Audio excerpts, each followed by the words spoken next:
So your flight today may not compromise our SOPs, but how close do you want to come? From our safety foundation, let's watch how a series of little things can really add up to potential safety issues. Friday afternoon, Scottsdale, Arizona. I've never seen this many airplanes trying to get out of here. And we got to go to Gunnison. We got a full load of people and bags. It's going to take a while, but anyway. 510 Foxtrot Sierra, ground. 510 Fox Sierra, go ahead. Just got word Center has imposed a ground stop for eastbound traffic. You can expect about a 45-minute delay getting airborne. State intentions. Stand by. I don't want to get out of this line. I'll never get back in. Okay, the weather's good in Gunnison, so I don't need an alternate really. 510 Fox Sierra, we're gonna stay in line as long as we can here. Roger, sir. Well, that 45-minute ground hold turned into an hour ground hold, and now at 37,000 feet, burning 290 a side. I'd like to get to 41, but now we got ISA plus 13. I'll never get to 41 at that temperature, and we've got a 65 knot headwind. So, and the fuel is down over destination, is down to 430 pounds. That's really tight, but the weather is good in Gunnison. So we're going to press on, and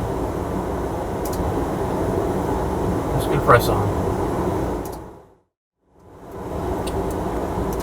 Okay, it looks like we're going to make it. This is the lowest fuel I've ever landed with, but we're going to make it. Gunnison traffic, citation 396 Delta Mike's on about a 4-mile final heading for runway 6.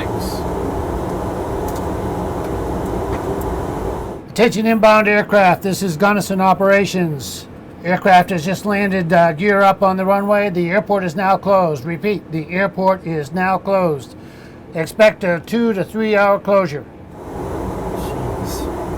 Alright. Denver Center, citation 396 Delta Mike. We're diverting from Gunnison. We're declaring an emergency due to low fuel. We probably need to go to Montrose to get back. 237 Delta Mike, this is Denver Center. Understand you are declaring an emergency at this time, sir, and need to proceed to Montrose.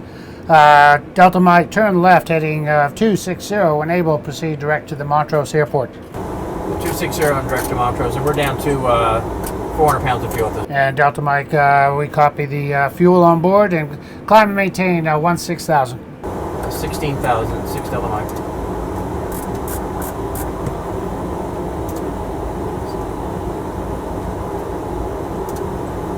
Okay, flaps are up.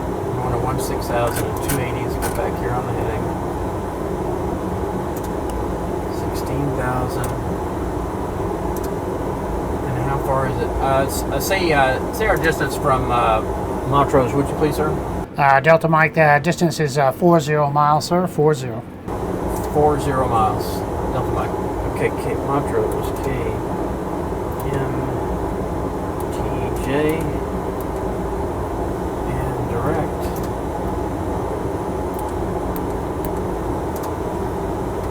Montrose. I got a heading.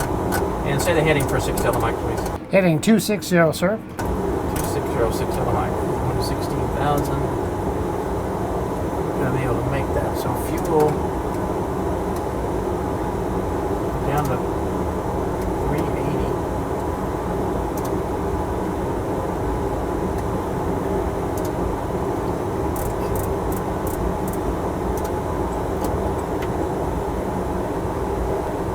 This is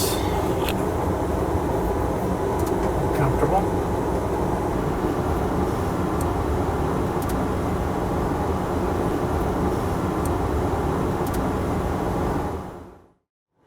David had a very challenging flight before he even departed Scottsdale.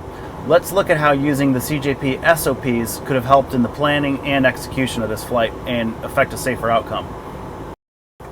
Our SOPs say that regardless of weather conditions, the pilot in command should designate a suitable alternate airport for all flights with associated fuel reserve requirements.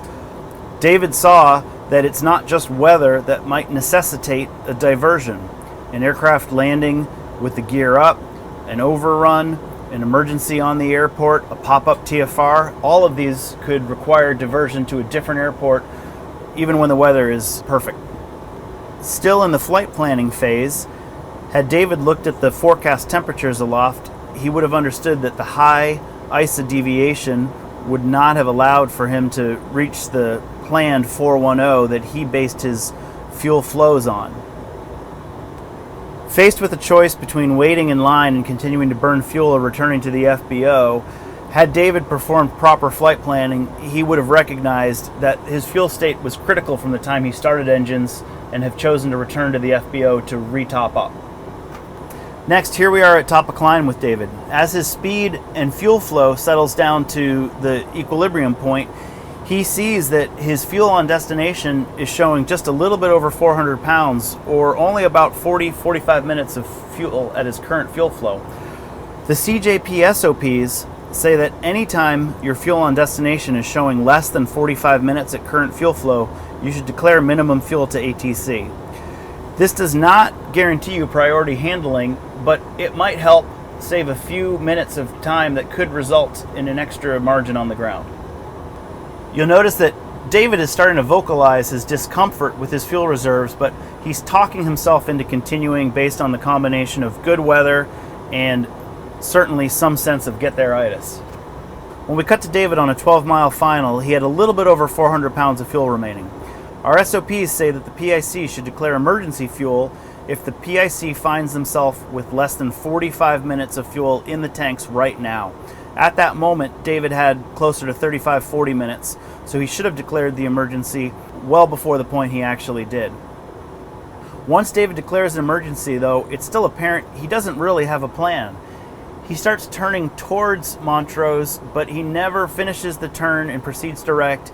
At this point, he's clearly task saturated, he's clearly overwhelmed, and the cumulative effect of these prior decisions are really causing an overload of stress for him.